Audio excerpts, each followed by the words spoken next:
and welcome to the latest episode of the Jamf After Dark podcast, a podcast to introduce you to the people at Jamf, learn about what we're up to when it comes to managing and securing Apple devices, along with what is generally happening in the IT landscape.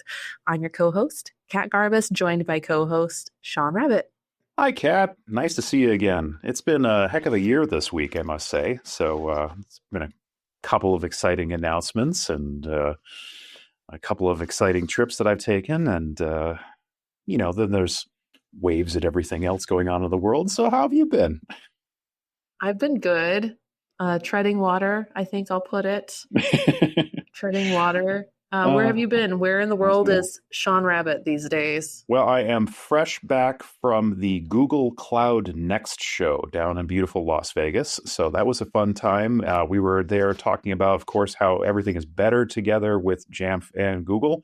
And lots of very interested people there with the new integration with Jamf Protect and SecOps there for integration into a SIM of their choice, as well as the Chrome management for organizations. So that might kick in for some of these folks that might be listening to our EDU topic today, as well as any organization out there that may be interested in doing things like, managing Chrome for your business. So we're not going to talk about that today, though.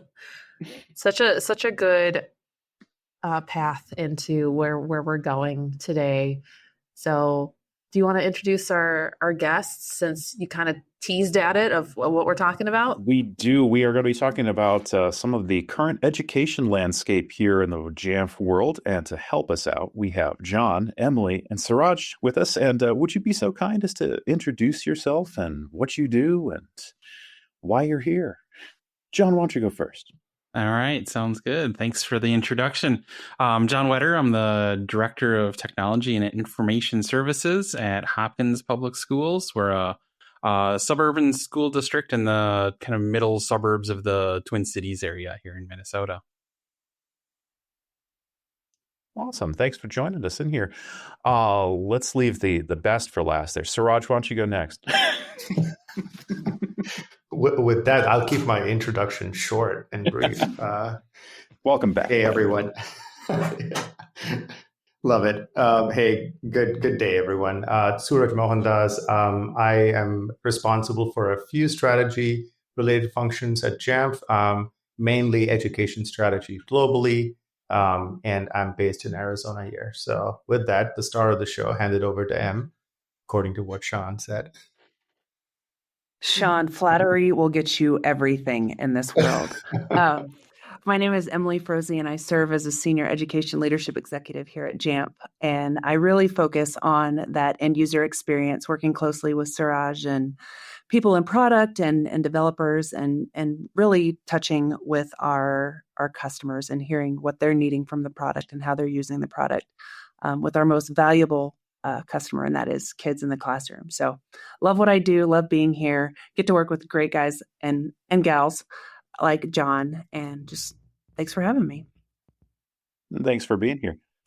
Kat, I also realize that we're now missing out on a fantastic marketing opportunity here with our podcast, because Emily is rocking the Secured by Jamf shirt that we should be selling on we need to make a couple bucks off this podcast. Do you think we can talk to somebody in marketing? And I'll get on it. I'll talk to Teresa.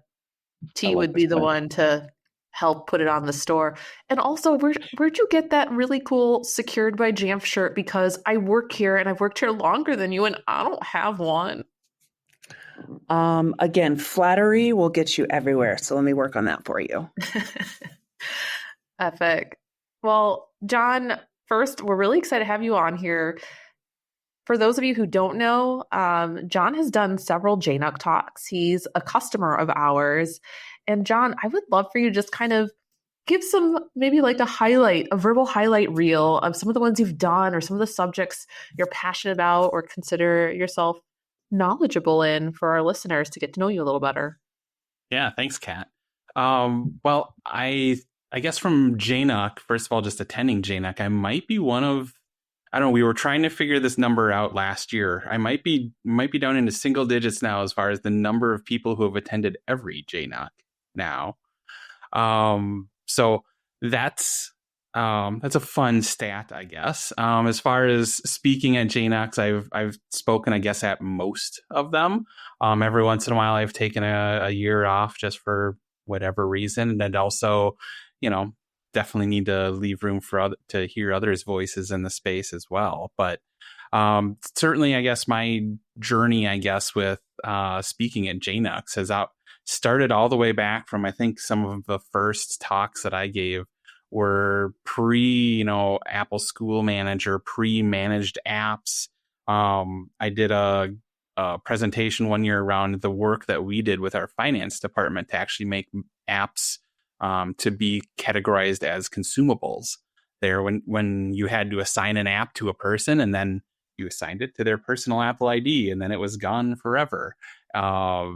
And so we did a lot of that work to really make sure that, because that would make our operations smoother, that we could assign apps to students, that we could make really what some of our modern workflows are today happen before we had some of those pieces in place. We also did have had a lot of conversations around how do we involve students in our workflows. Students set up their own devices. Students are we had our genius team were known as our iPad ninjas. And so they would help, with rollouts. They would help with some of the, digital citizenships and digital fluency and learning how to use your iPads, and working with our classrooms to help pick all those skills up, to help build that fluency in using those devices to help create amazing content in the classroom. And today, we kind of speed forward to now. Most of my work and many of my presentations and conversations recently have been, probably no surprise, here in the cybersecurity space, talking about how do we really make sure that we keep all of this this trove of information that we've been entrusted with for our students and our staff. How do we make sure we keep that secure? How do we make sure that security is step one in all of our conversations, and that is not coming at the cost of ease of use and convenience for both our students and our staff? So my presentation this last year at JNUC was really how to kind of a 101 course of making sure you set those basic standards in your workplace, in the school, starting at how do you establish a board policy? What are some of those board policy pieces that are in place to help give you that governance undergirding to build your cybersecurity posture on top of? And so certainly we are a large Apple environment, and working with Jamf over the years to help build out our story of both management and security in the Apple platform. So that's really what a lot of my conversations have been out. And most recently, it's kind of that combination of how do you do cybersecurity as a brand new domain in education. Your IT department's not getting any bigger. We know that funding there's no magical funding tree for education. At least I certainly haven't found one yet. So how is it more the and when you're honestly at best in education, holding the line on your staffing, and frankly, oftentimes not even doing that. So trying to find those pieces of how do you do that within the realities that are education right now for staffing and funding and all of those pieces, as well as kind of the coming together of where that physical security as well as cybersecurity. How do we make sure we look at what is necessary for a good learning environment? How do we meet people's basic needs? And safety and security is that number one need that you have to meet before you can even start to build upon that. And so physical security for our schools has become very much intertwined into that. And, as I like to say in technology, if it plugs into the wall, it's probably the technology department that deals with it. And so all of those badge readers, all of those cameras, all of those things that used to be kind of the purview of the facilities or buildings and grounds departments are now additional technology pieces that are being rolled into all of that. So how are we keeping our learning environment safe and secure, whether it's a virtual or in-person environment? That is such a well thought out answer. And it sounds like you've given us a few different areas to talk about with you today, specifically around security, both cyber and physical, and some of the things that you're doing in the school. And I look forward to us unpacking some of this with you and kind of hearing from you and the group on this. The other thing I took away from your comments is you've also been in this for a long time and also need Emily to get you a Secured by Jamf shirt. So that is, I think, the running theme for the day. How do we get a Secured by Jamf shirt? Since you kind of tapped on the door for security, maybe we start there. And I would love to hear from you. Like, first, my biggest question is, who would want to hack a school? Like, I hear of cyber threats all the time in the commercial space. And to me, I'm like, yeah, no surprise. Right? Like, to me, I think maybe just because I've also lived in that space a little longer. But like, I'm sitting here like, how are you getting cyber threats? And like, why? And I guess what are some of the oddities you see there? So maybe we'll start with cyber and then kind of go into physical, but I'd love to hear your thoughts first. And then maybe Suraj and Emily would love for you to chime in after. Yeah, that's a great question, and really a question that comes up often for folks when they ask me about that. Like, but you're a school. What do people want, or what are they after? Unfortunately, there's kind of two main motivations that come into this. One is certainly a financial motivation still, because we hold a lot of student information. We hold a lot of information around individuals that don't yet have a credit history, that don't yet have, may not be seeking credit for 10 more years yet. And so we have information that can be used, unfortunately, in those, in cybercrime, whether that be trying to solicit credit, or whether that be taking, doing other things in students' name. That's definitely a big piece. And we have a lot of pieces we put in place to try to make sure we're practicing good data hygiene with only keeping the data that we need to have. And so that's one, the kind of that financial piece that comes at it, and really the understanding, has been the conversation in the past, is that the folks who are after schools, folks who are after commercial, this is no longer kind of that stereotype of, the non-social person sitting in their parents' basement, hacking kind of thing. These are financial incentivized criminal organizations that think they're doing business as legitimate organizations that are trying to get this information to use. The second kind of class of actors that we see in these are ones that have either social or political motivations in order to create chaos. So that's the same thing you look at of, why would someone try to attack a school? Like, well, why would someone try to attack our drinking water systems?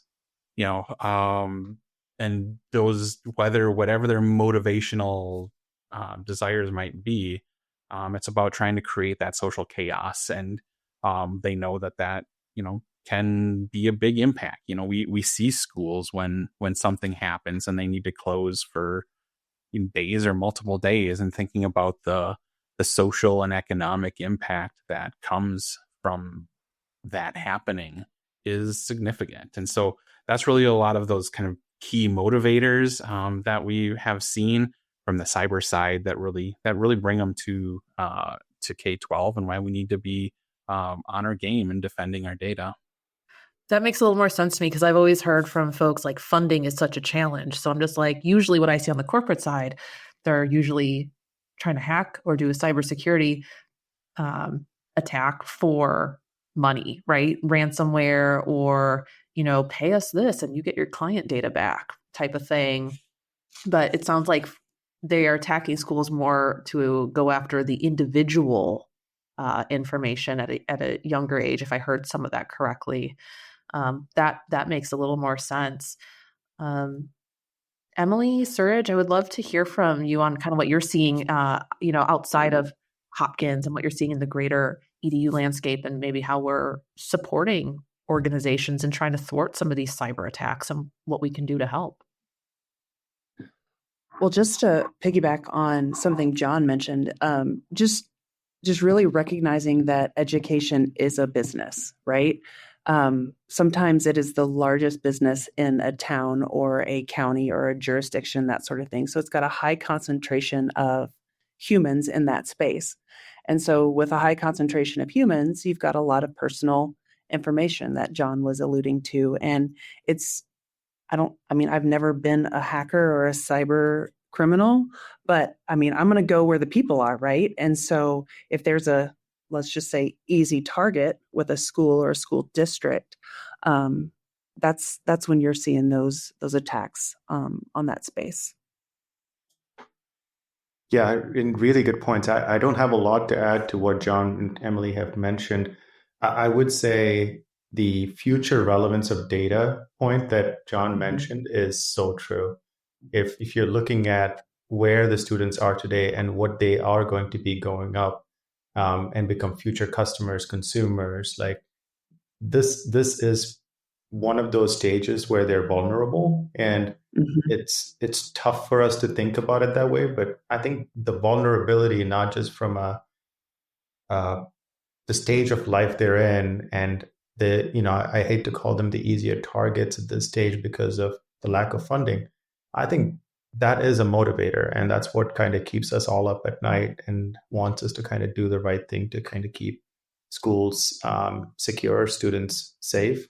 And let's not forget the variability or the variety in personas when it comes to data held at schools is also something. It's not just students, it's talking about staff, teachers, parents. So you are going after a very diverse data set that just increases the value attributed to an attack such as this. So yeah, it's really, really a challenging area for us to address.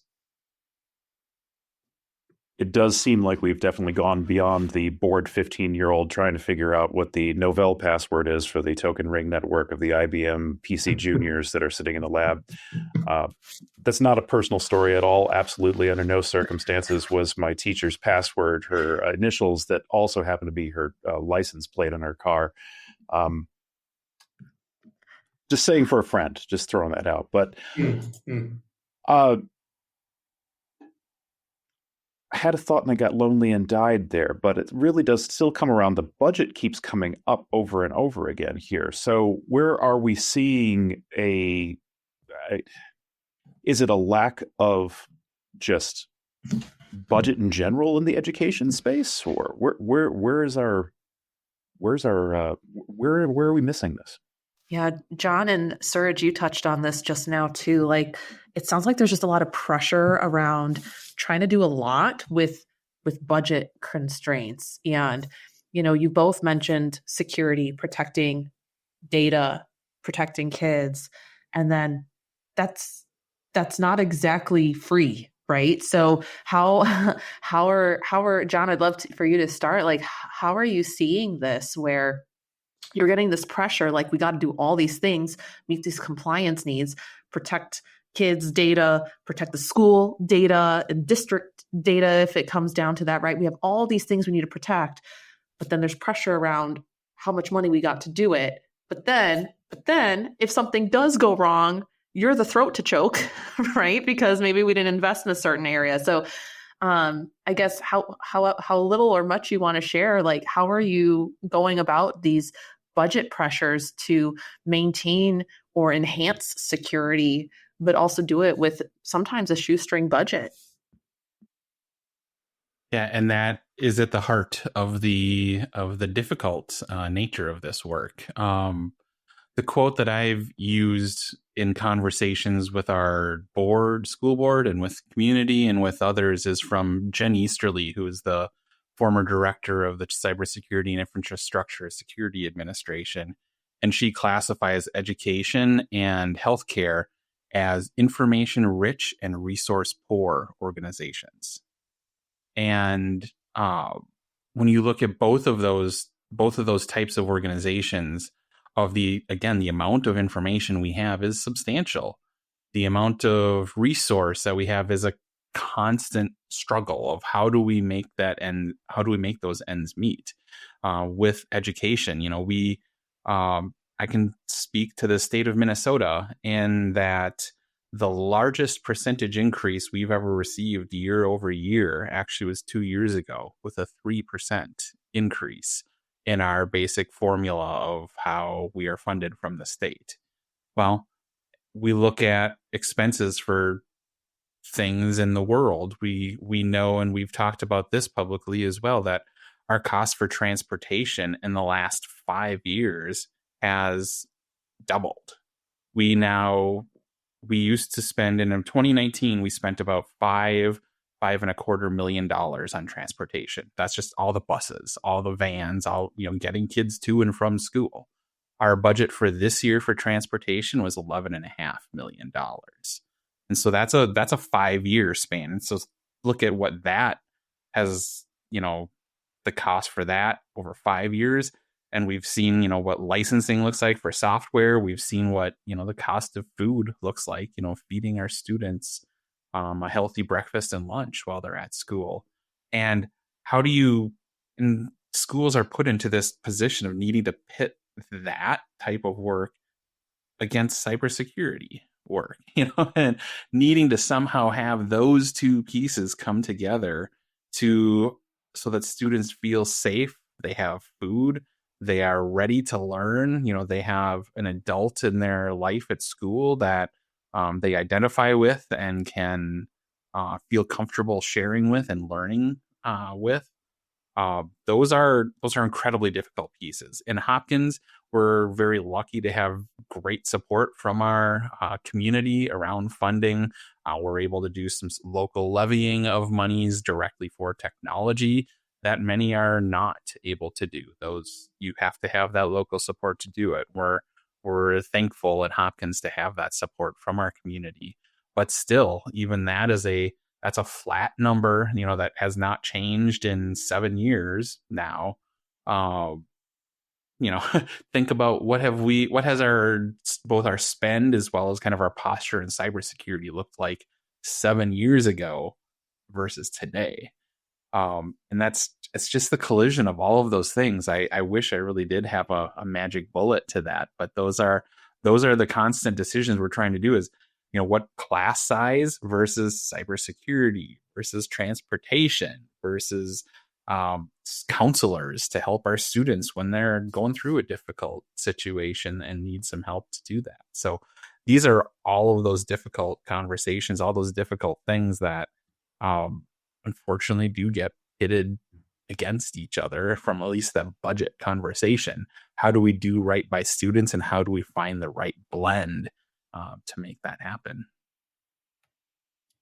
I'd like to kind of transition a little bit here and also get back to the gratuitous marketing portion of this marketing podcast here. But one of the things, speaking of budgets and things always having to be improved upon, that we talked about this a little in the last episode of Jamf After Dark as well. But for anyone out there who has not already set up their access via Jamf account to get into your Jamf Pro servers or Jamf School servers, the reasoning behind that is so you get access to some of the pieces to help with cybersecurity as well. That includes the new blueprints from the declarative device management framework from Apple, with all of the new pieces in there, like simple little things like being able to allow list or deny list plugins for Safari, for example. It's one of the features that's in that the blueprints area, as well as the compliance benchmarks that, to make it a little bit easier.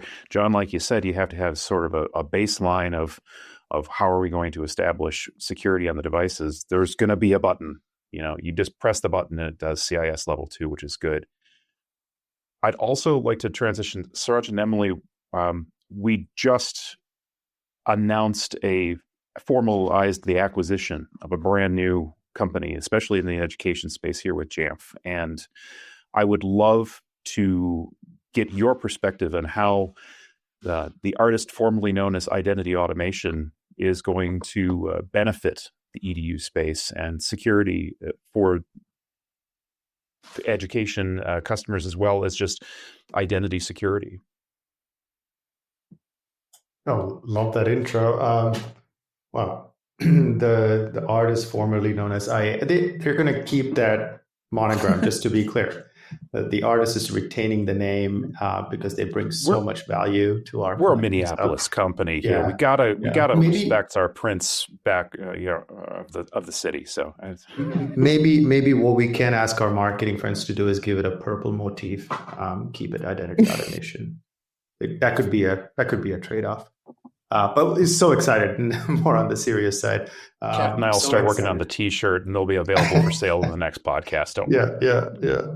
Exactly.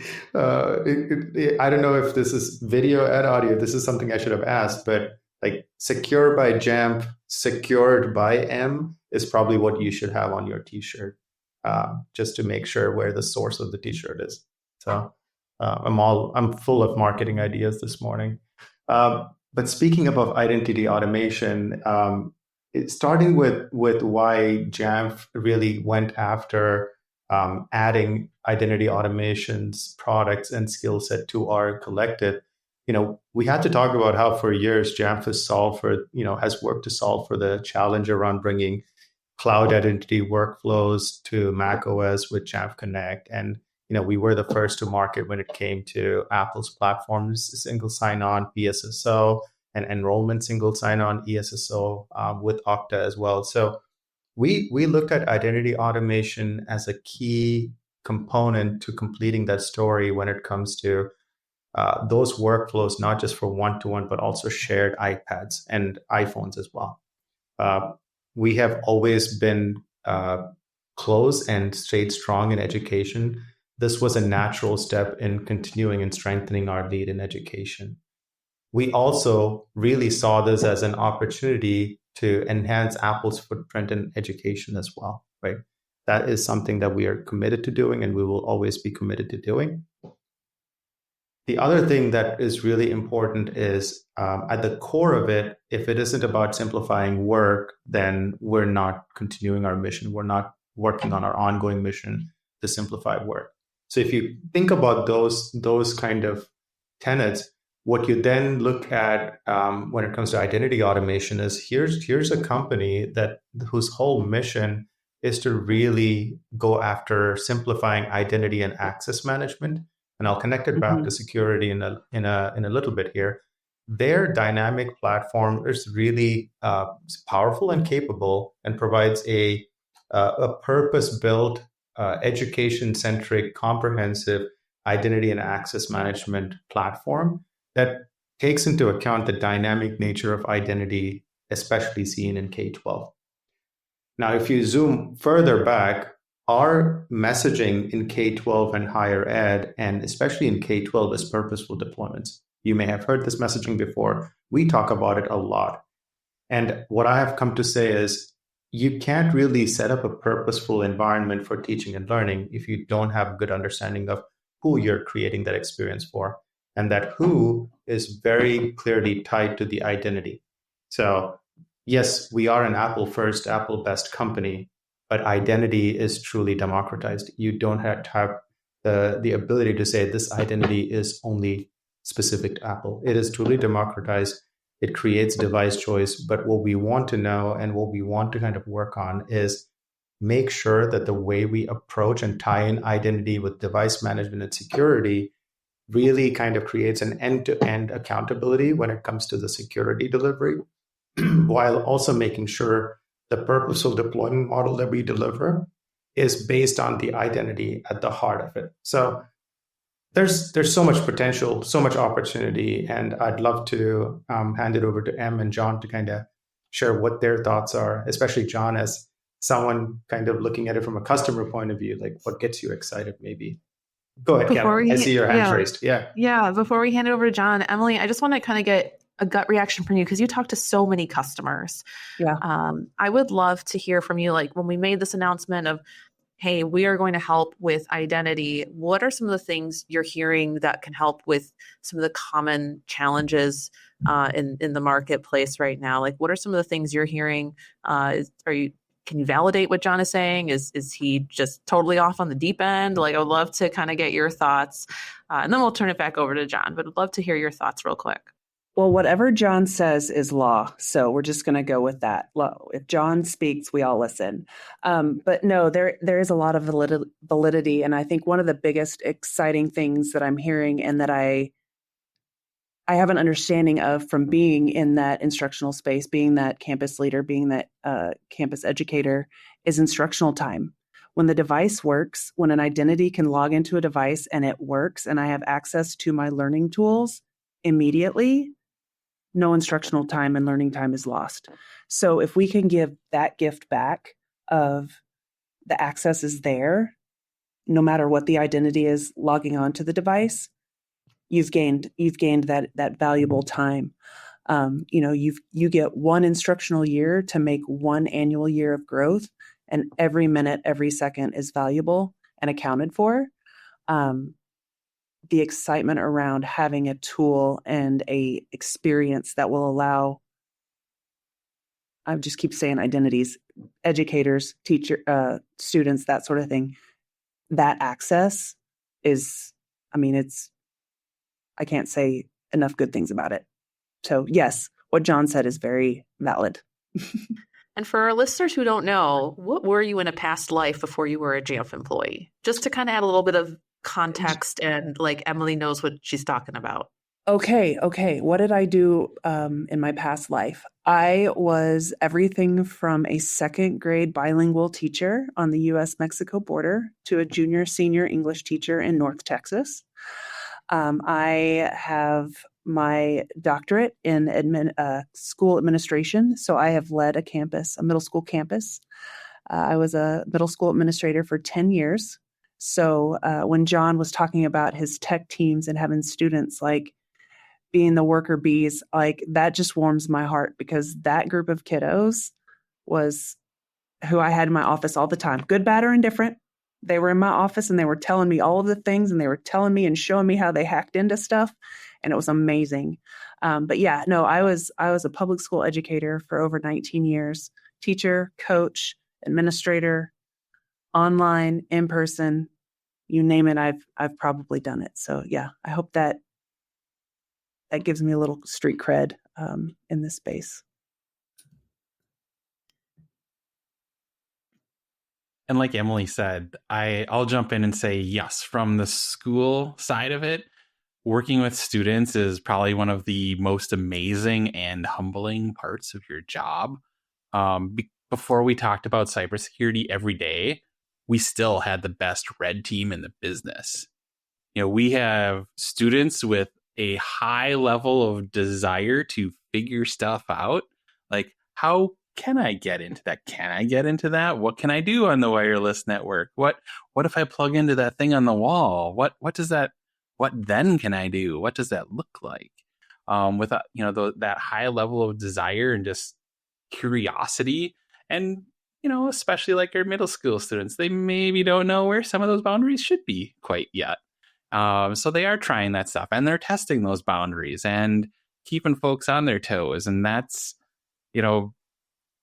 like, talk about secure by design. Schools have had to be there for quite a while. When you think about how those relationships with students, that's a positive relationship when you can have that with a student to say like, hey, Mr. Wether, look what I got to do. Look what I figured out. And you're like, oh, that's awesome. Note to self. No. And, that kind of some of those foundational pieces of security in education, and that's the secure by design. And that's, whether it's identity, talking what Suraj had just talked about, with identity being the new kind of border, it used in schools, it was all about your firewall for years and years and years. And then, well, hey, 2020, things happened, world changed. All of a sudden, the castle walls were down. We filled the moat. You no longer had a border. We've got kids studying on 3 continents right now. There's no such thing. Firewall is not what that is. It's about identity. We've seen that in the cybersecurity reports. Was it last year? That was the headline of Red Canary's annual cybersecurity report was, identity is the new border.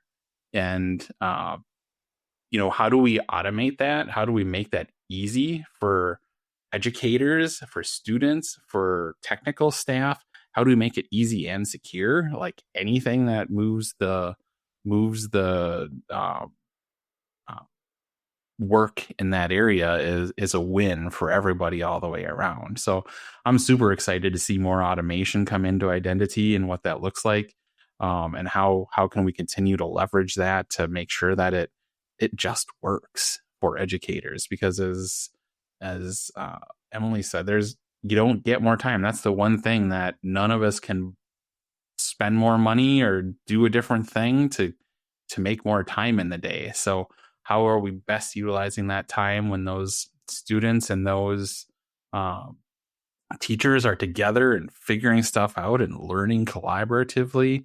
That time is the best thing that we can give anyone. And we need to make technology and identities and all of those things, get those out of the way so that they're an active part of that learning program.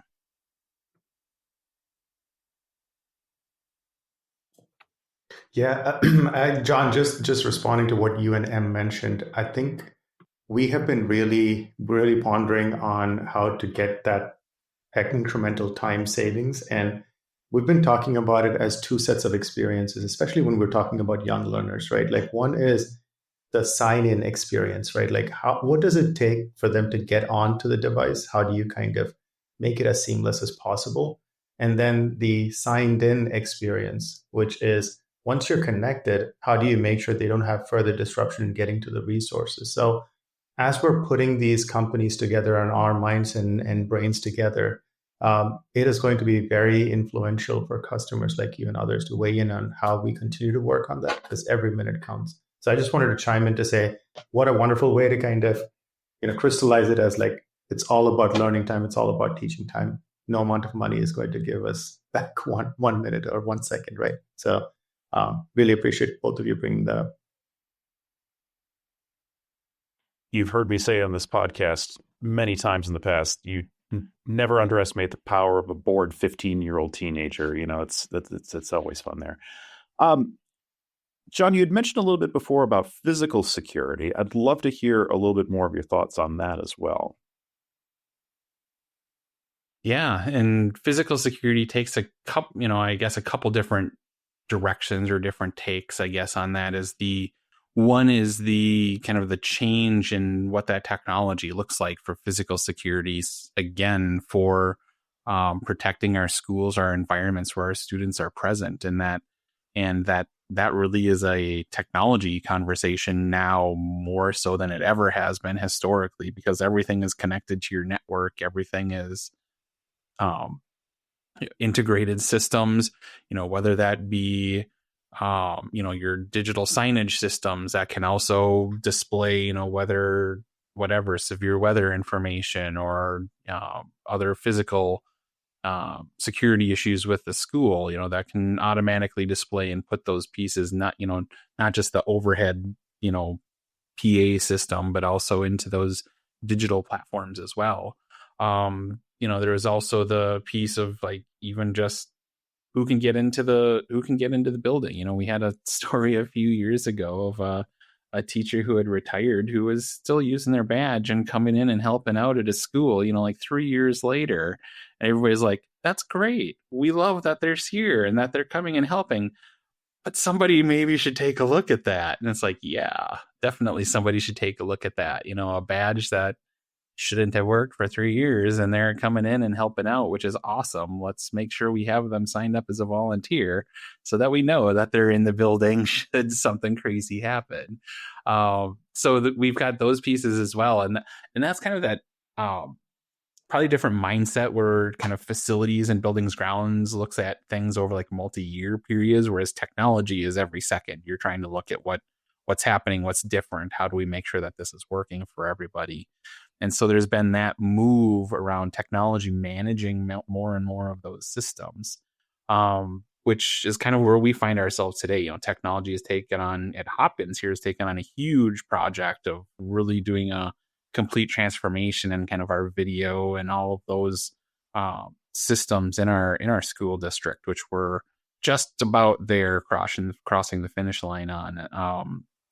and the different types of smart sensors that come into that, of all of that information, so that we know what's going on, we're keeping people safe, and doing that in a way that still also protects people's privacy while they're doing that. The other side of that is kind of the physical threats that come along with some of our cybersecurity threats, and that's one of the pieces I mentioned, especially we've experienced a couple times in some of those folks that are, maybe politically or, socially driven around what they do with cybersecurity in threatening organizations or individuals. We've seen some of those come to bear on schools at the same time, of whether there's a physical threat made as well as we're responding to a cybersecurity threat related at that exact same time. So that's something that we've certainly seen. We've had one, pretty high level experience in that area, unfortunately, where we've had great partners and a great understanding of how to work through that, both in the cybersecurity space and really being able to, and as the conversation we just came from, hunkering down is protecting that identity information, protecting the identities, because that's where folks are trying to get in from that standpoint, as well as the live reporting that we're getting from all of our endpoints and getting, whether that be Jamf Protect or whether that be even what installs are happening on the devices. We're getting all of that information that's coming up together and giving us a great common operating picture of what's happening in our environment. And then seeing some of these physical threats that come along at the same time, and often are very closely related, and, being able to respond to it. That's something that I think a lot of folks outside of education don't even know that kind of stuff is happening right now, but has unfortunately become fairly common now, of where you're seeing these dual threats around physical and cyber security to schools. Just a side note here, too, just calling out the 10,000-pound gorilla in the room. Boy, there's some sickos out in the world. I'm sure that won't get me fired from this podcast yet for saying that, but man. It's after dark. Yeah, it's after dark. It's after dark. This is Sean Unfiltered at this point. It's like, leave the kids alone, for heaven's sake. Speaking of completely unrelated subjects, since I was just at Google Cloud Next and at a trade show, there were 1.5 billion booths, all which said AI, AI, AI, AI, AI, AI everywhere. How has, number one, Apple Intelligence affected your organization, number one, since this is an Apple-related podcast here, but just AI in general, do you see this as going to be any sort of improvement in the security world as well? Yeah, I think that's a great and open question yet at this point, of where, you're going to see these amazing AI tools, dare I say A1 tools? I don't know, maybe that's too soon. AI tools being used. We'll accept it. We'll accept it. It is after dark. Let's go there. Sauce up your education, kids. That's all good. Yeah. Going to sauce up our security landscape here. Whether that be, on kind of an offensive or defensive mode, because that's, I guess, where, for me, the jury is out of where are we going to see that balance again? Are we going to keep our security posture in balance, with folks utilizing AI tools? It's like, I look at a phishing email that comes in now and I'm like, boy, you folks are not using AI yet to just let somebody write this email for you yet. I mean, still need to do a little work on like the English language here a little bit, but I don't know, that could change tomorrow, a very convincing, well-written email that is looking for information that, if you're not thinking for a couple seconds of just like a, yep, looks good in a reply, oh my gosh, what did you just do? On the defensive side of that, there again, towards automation, just like the identity conversation, it's how can AI lift some of these, burdensome topics and, help us do better work, and get some of the stuff that, I want computers to automate stuff. It's I forget who was it Paris Martineau? I think just recently said something about like, no, I want AI to like automate, doing my laundry and cleaning my house and doing those things so that I can have time to create and draw and write and do those pieces. Like, I don't want AI to be like doing that for me. I want it to do that stuff that's getting in the way of me being a creative individual.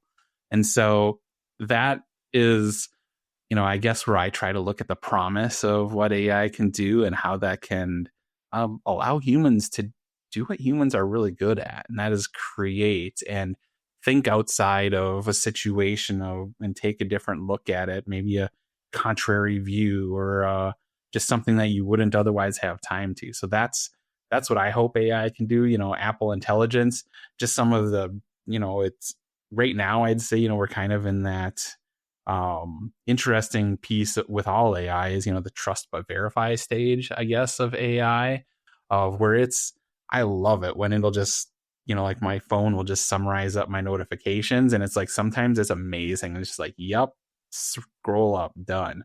Other times you look at it and you're like, what?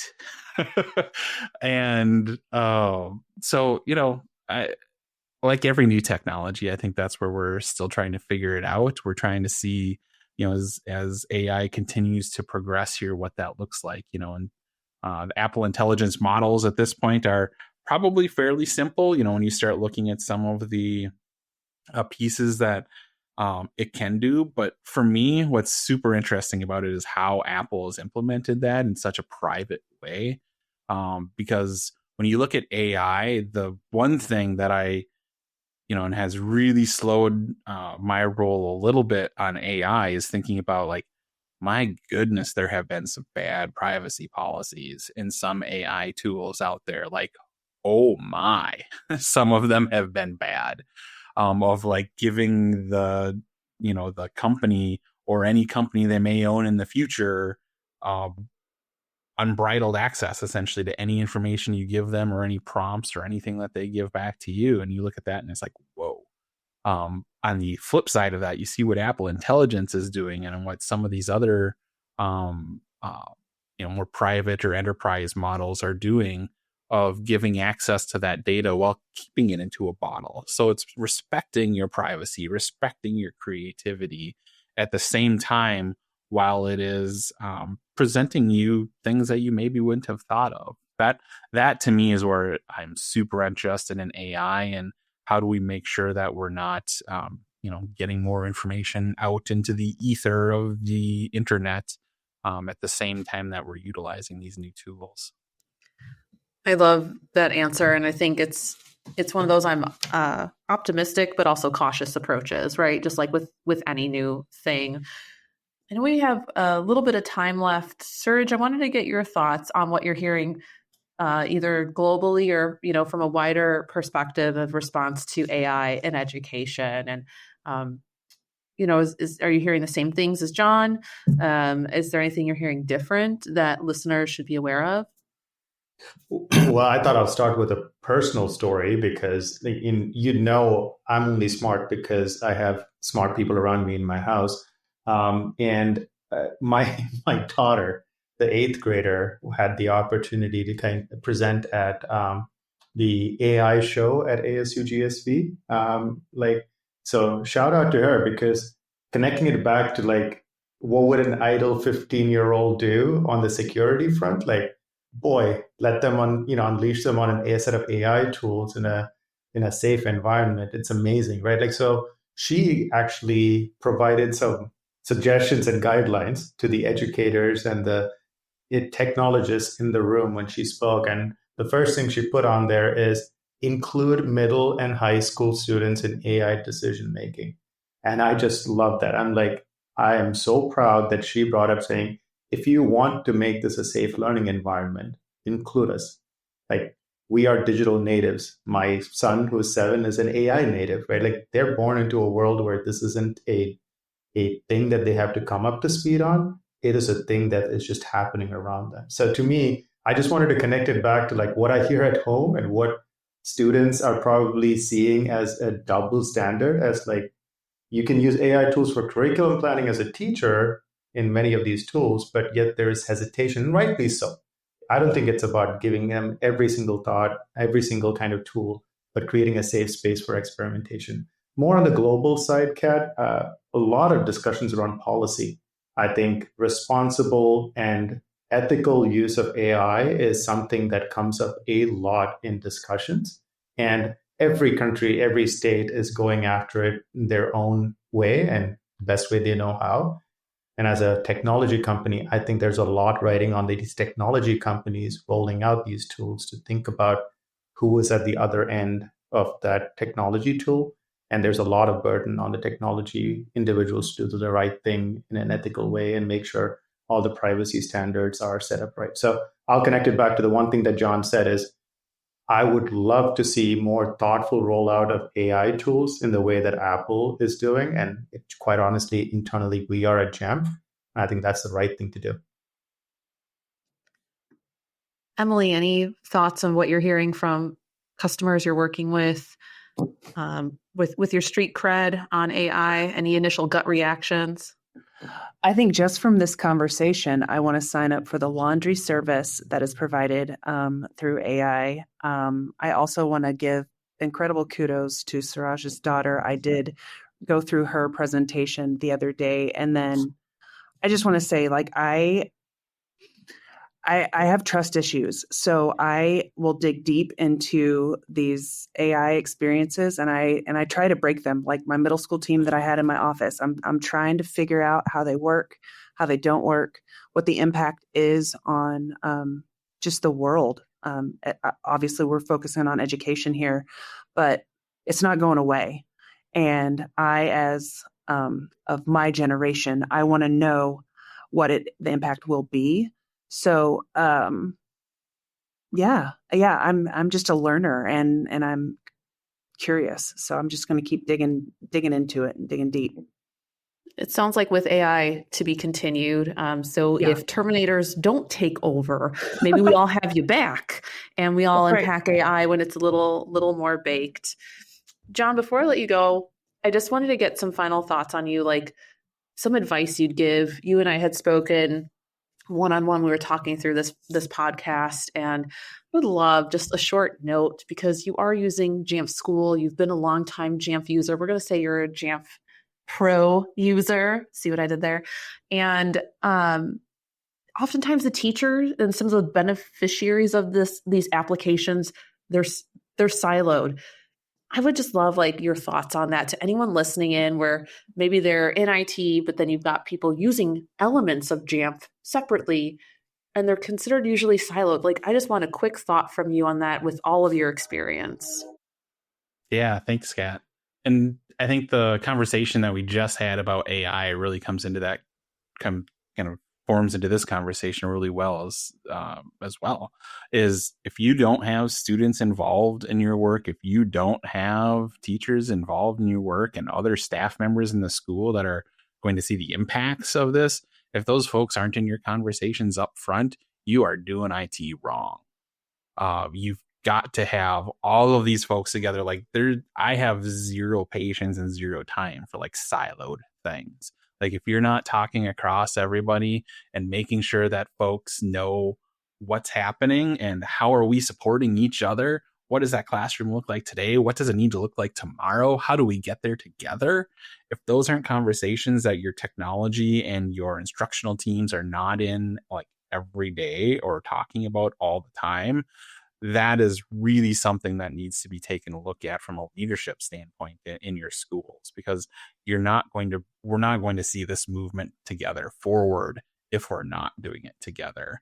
So IT has to be there, and that's including the parents. IT has a piece for that as well, whether you're talking about Jamf parents, so that they can say, yep, this is a school device, it's at home, but you know what? Not right now. And we're doing something as a family. And so parents have that ability to be able to say yes and no for that device. All of the suite of software works together with how you're utilizing tech in your environment, whether it's at school, whether it's at home, whether it's somewhere in between, and making sure that those students, staff, and parents are all together.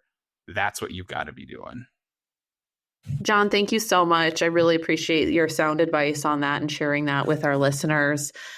With that, we want to thank everyone for being on this call. John, thank you so much for making time. Suraj, Emily, thank you all so much for being here. And that being said, if you haven't registered for the Jamf Nation Live Roadshow, please be sure to check out a city near you. We would love to see you there.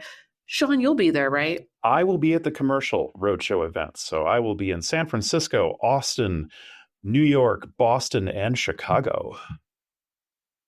I don't know if there's enough room in Chicago for both of our personalities in one room, but we're going to make that attempt. Oh, we're going to do it. It's going to be great. So we'll see you there soon. So congratulations, another successful podcast. And thank you very, very much again to our guests. Appreciate that greatly. Jamf After Dark is a podcast from Jamf and is copyright 2025, all rights reserved. Technical details and product offerings may change at any time, so always check jamf.com for the latest information on our products and services. You can reach out to us if you have any questions or comments or suggested show topics or fan mail. Simply send a friendly email to info@jamf.com with the subject line, attention to the podcast.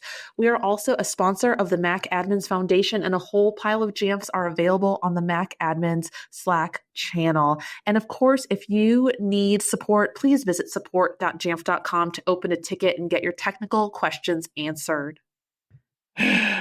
John, Emily, Suraj, thank you so much. And thank you again to our audio engineers who get to edit all this fun stuff together, the M&Ms, Merlin and Martin, who help us sound great. Until next time, for Kat Garbis, I'm Sean Rabbitt.